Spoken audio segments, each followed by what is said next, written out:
In 2023, a journalist signed a confidentiality agreement with Matt Hancock and got access to hundreds of thousands of his private WhatsApp messages, and then handed the lot over to the Telegraph. When Hancock called it a massive betrayal, she put out a statement saying that she made, and I quote, "no apology whatsoever for acting in the national interest." This week, that same journalist went on Talk TV multiple times to tell you that leaking material to newspapers is a conspiracy operating at the highest level of the British state, because this time, the leaks are about her party and her partner. Isabelle Oakeshott is Talk TV's international editor, which is like calling a pizza delivery person a box logistics coordinator. She is also, by her on-air admission, a Reform supporter and the partner of Richard Tice, one of Reform's leadership figures currently facing questions about his own financial affairs. Calling a vanity project. Chickens. Over the past week, she's been wheeled out again and again to defend Nigel Farage and Richard Tice and Reform's entire top table. And across all these interviews, she's managed to contradict herself so thoroughly that honestly, the opposition research kind of writes itself. So let's start with the bit where she tells you exactly what she is. Obviously, of course, I'm a Reform supporter and I would always back Nigel every step of the way. Now, credit is credit where credit is due. At least she says it out loud. But that sentence, "I would always back Nigel every step of the way," that's not some kind of deep analysis. That's just a loyalty oath.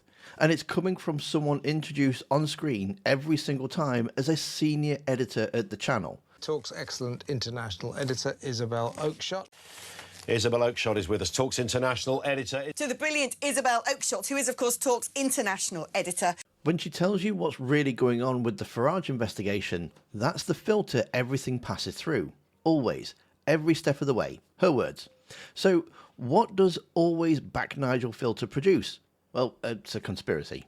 Here she is explaining who's behind the leaks about Reform's finances. Using the kind of slightly, these very modern banks, which don't actually have a customer service hotline or anyone you can contact if you wanted a leak. Yeah. So it can only come from the hub of where this information is held, which is the National Crime Agency. And just to remind people... Now, that argument is doing a lot of heavy lifting. Her reasoning, laid out in full across these interviews, goes, the leaked material involves transactions at multiple banks. One bank couldn't leak all of it, therefore the National Crime Agency did it.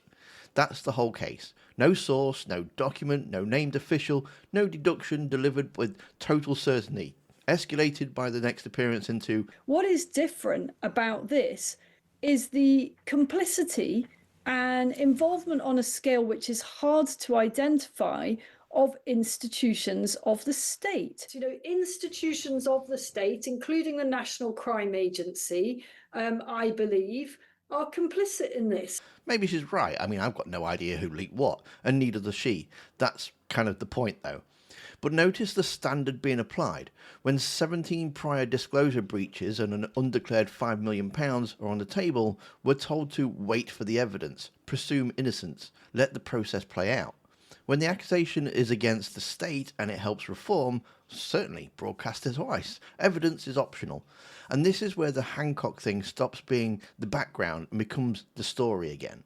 Because Isabelle Oakeshott is not a neutral observer of leaking. She is one of the most famous leakers in modern British journalism. 100,000 private messages handed over in breach of a confidentiality agreement published day after day by a newspaper.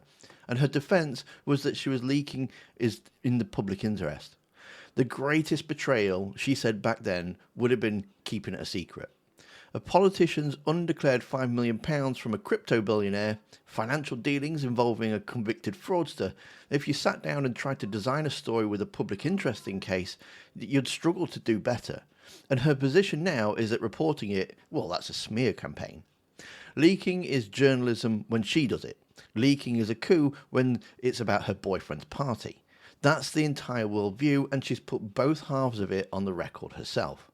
Speaking of her boyfriend... Calling a vanity project. Chickens. Let's talk about the defence she actually offered. Because when she was asked directly whether Reform's finances had been handled sloppily, well, this was her response. I mean, have things been done in a lackadaisical manner? Not as far as I'm concerned, not as far as Richard's concerned. I'm sure not as far as George Cottrell is concerned. And I'm sure not as far as Nigel is concerned. You know, these are people who have been around politics for a very, very long time and are fully aware of the law around donations and what's permissible and what isn't. So, I mean, I won't go into detail on this. Not as far as I'm concerned. Not as far as Richard's concerned. She's sure that as far as George Cottrell is concerned either, that George Cottrell is the convicted fraudster, by the way, who, concerns that she apparently now authorised to speak for. That's the defence. 4 people vouching for themselves, one of whom she's vouching for on their behalf, followed by immediately with, I won't go into detail. She even admits in the same interview that the questions are fair. She says that 5 million is, and I quote, a hell of a story. That she gets why people want to know what it's for and where it's from.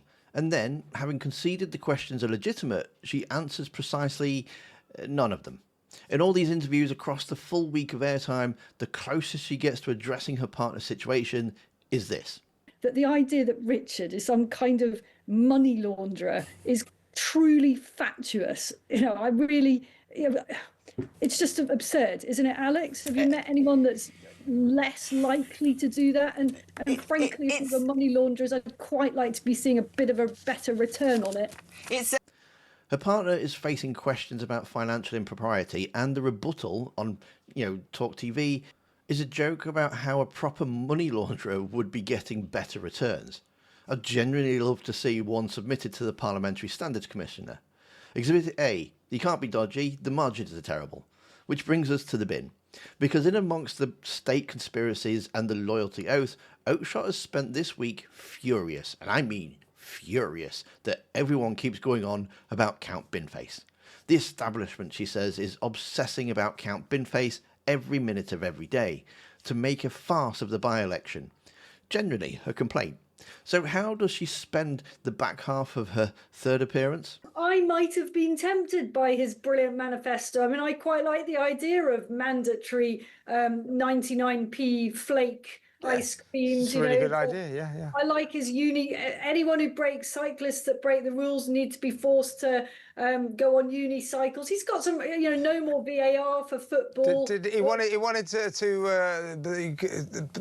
to be extra points for conversions in rugby due to inflation. Yeah, I mean, I'm in with so many of his policies. Yeah, it's kind of bizarre, isn't it? She reviews his manifesto, she endorses the 99 flake policy, which does make perfect sense, by the way. She critiques his rugby conversion pledge, she calls him a raging lefty, and then, and I promise you this happened, she offers him campaign strategy. He just sounds like a weirdo lefty. So I would not, far be it from me to give Binface political strategic advice, but I would say keep the lid on the bin. Just be a man of mystery, a bin of mystery, and maybe you'll do better. Because if you keep the lid on, be the bin of mystery. The woman who spent 2 interviews raging that the media won't stop obsessing over the bin closes out the week by calling Count Binface unpaid political consultant. And here's what all of this tells you. This is Reform's defence operation now. It's not lawyers or documents, not answers, definitely not answers, friendly faces on friendly channels. Personally entangled with people under investigation, calling every question a plot. Oakeshott went on Talk TV multiple times this week. She defended her partner, she defended her party leader, she accused the state of conspiracy, and she gave electoral advice to a man in a bin. The one thing she never did across all of it was answer the only question that kind of matters. Why wasn't the £5 million declared, and what is it really for? Nigel says the voters of Clacton should be his judge. Okay, fine, but judge needs evidence, and a week of his side's best advocate produced absolutely none. And if that's the defence, I'd hate to see the prosecution. Now, Talk TV is a reform-friendly channel, but are the cracks starting to show? Are they starting to lose Talk TV? Well, to find that out, you need to watch the video that's on screen now. Thanks for watching, don't forget to hit that like button, and I'll see you next time.